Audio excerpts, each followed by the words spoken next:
So ndaba akasente ako omuntu asobola kewola ate nakakozesa ekyama. Osofuna between how much to how much? I think wokukola 10% wobojeyo milioni 4 o calculatinga anti ngamba dizili between milioni emu ku milioni meka milioni bibiri. Yeah, from 4 million to ku milioni bibiri. Ate waliwo ne sente endala zigenda okujeza abakyala abaagala okwewola ezisingako ne milioni bibiri. Nazo zirimu kujja mwaka gujja nezo tujja kuba tuzilonchinga. So kitegeeza nti abakyala muli mu kintu but mukozese opportunity okulaba nti mukozesa kasente kano. Ekizibu kye tufunye omuntu agamba nti bampa sente era kasiimo ka president. Kano si kasiimo. Zino sente za kukozesa mbadde mbasaba muzikwata obulungi. President yabagamba abateesobola abakolera ekidda kyonka mugende mu PDM. Abeesobola mugende mu myoga. N'abo abagala okwewola akasente akasamusamu mugende mu grow. So program weziri nsuubira gavumenti etaddewo initiatives okuyamba abantu bafe okwejja mu bwavu. Okay.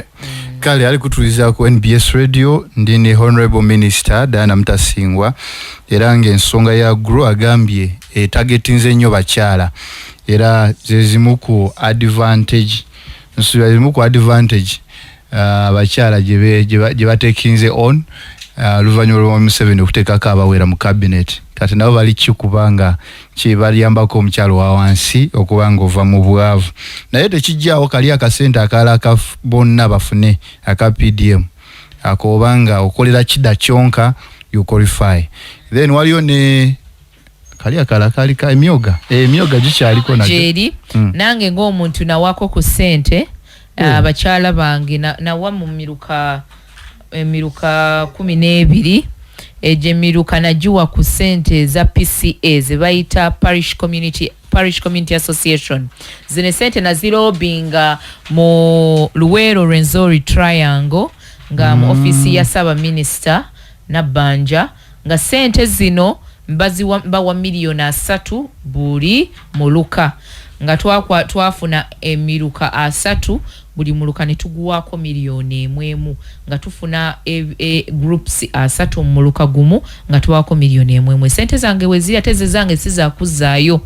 So sizakuzaayo za kukozesa ziringa revolving fund nga bola ba PDM ezo zakuzaayo ate otekako n'aka interest akatonotono but ezange sizakuzaayo zitambulira mu za kibiina zitambulira mu kibiina ozikozesa n'ozikomyawo n'omulala n'afuna. So sente ezo weziri ate tuli mu kwongera okulobinga olwokuba tulinayo ne sente endala ze tugenda okufuna eza micro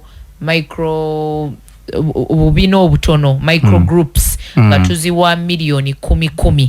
So nezo ziri mu kubo zijja. So ebibiina nazo za bakyala 10 sisa abakyala zine za PCA za buli muntu azonga zimuli mu kibiina zenga omuntu nasalawo okubakolamu omulimu abantu bange. So ezo za micro groups micro scale projects ezo buli kibiina bakiwa milioni 10. So tuina list z'ebibiina zetugenda otandika okuwa ku sente ezo. Okay. Kale honorable nga tuwumulamu nga sina kuwumuzamu waliyo yawiza akamesi nagamba kati ayagala kuba ali agovoteeka mudu yakasente ka grow nagamba otandikirawa ayagala okutandika okagoba akasente ako kafuna balina otandikira mu banks. Okay. Ayina ogenda mu Centenary, Equity, DFCU, Pride Microfinance, Post Bank wotandikira n'otuukayo n'obagamba nze njagala sente za grow. Okay. Bw'omala otuukayo ng'oyagala sente za grow ne bakueducatinga ne bakuyitiramu ozifuna osasula zino. Kati waliwo omukyala yankubidde jjo nangamba nti nze nagenze mu banka nze nsala miti ndiwambaawo ebintu ng'ebyo ne bamugamba nti tebajja muwa sente olwokuba abaayo n'obutonde bwaki bwensi. So kati abantu abali mu bizinesi oyinza okuba ne bizinesi nga tekkirizibwa nnyo ekosa ng'ekosa environment.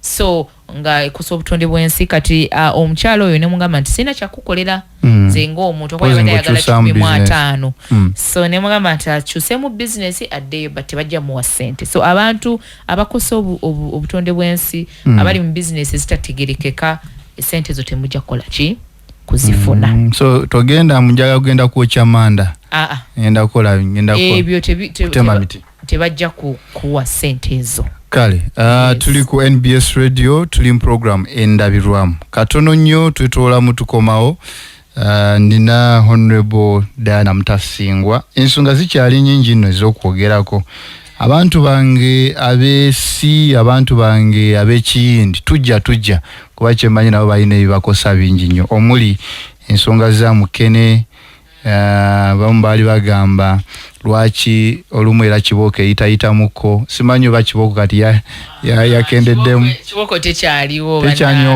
tekyanyooka amazima byaliwo ekisanja ekiwedde but ekisanja kino tuli bamukisa mbu kibooko tekyaliyo abantu boogere ku mazima olw'ensonga kibooko tekyaliyo bw'oba okoze ensobi nga bakusanze ng'ovuba obwennyanja obuto kye bakola kusiba nakutwala mu kooti tebakyakola ki so nsaba abantu bange ab'ekiyindi abantu bange ab'ebusaana kikondo Isenyi mu bitundu ebirimu okuvuba tuli mu kulwana ku nsonga yamwe mujjukira weeks nga 3 emabega abakulembeze baali mu parliament twali mu parliament ne bayita abakulembeze bamwe ba councillors ne bagenda mu parliament nga chikiro olukiiko lwe yali deputy speaker Thomas Tayebwa ku nsonga ya mukene nga abantu bagamba nti hurry up method tekyabakolera nti hurry up method tesobola kukola ku nyanja oba ku myalo egiri ebuyukwe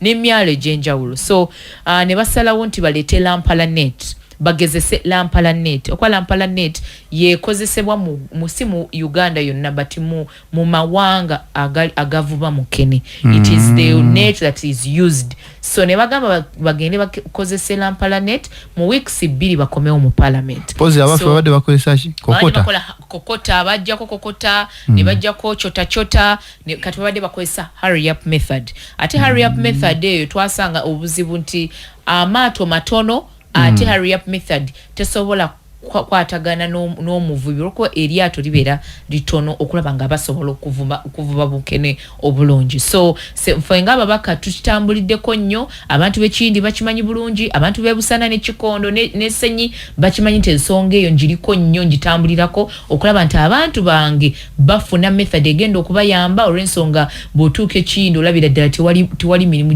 gigenda mu maaso olw'okuleeta envuba ya hurry up abantu gye bagamba nti tebako so tuvuddeyo okulaba nti gavumenti ekwatidde wamu ne parliament okulaba kitusobola okukolera abantu baffe executive ne ba legislators okulaba kiki kye basobola okukolera abantu baffe okufuna obwenkanya n'okufuna envuba esobola entuufu etayonona butonde bw'ensi ate etavuba obwennyanja obuto awuzi bwe tufunye nze ng'omuntu bwe mbadde mu discussions zino abantu abavuba mukene n'abo ab'empuuta waliwo obutakkaanya so mbasaba mwenna muli bantu baffe ab'empuuta n'abo abamukene so mbadde nsaba entale ziriwo wakati awo eziri confusing a government because ab'empuuta bavaayo ne bagamba kino n'ab'omukene bavaayo ne bagamba kino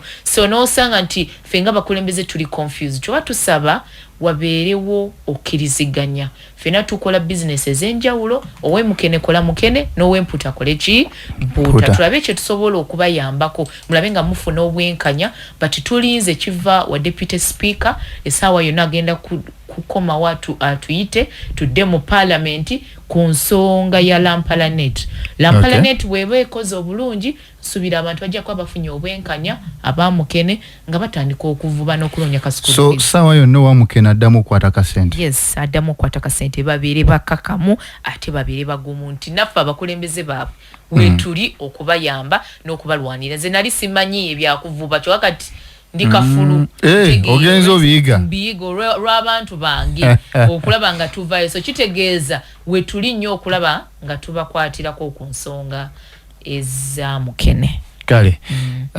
Tuliza ku NBS kiriza tuwumulemu katono nnyo ate tukomewo munnaye twogere ku nsonga ez'enjawulo.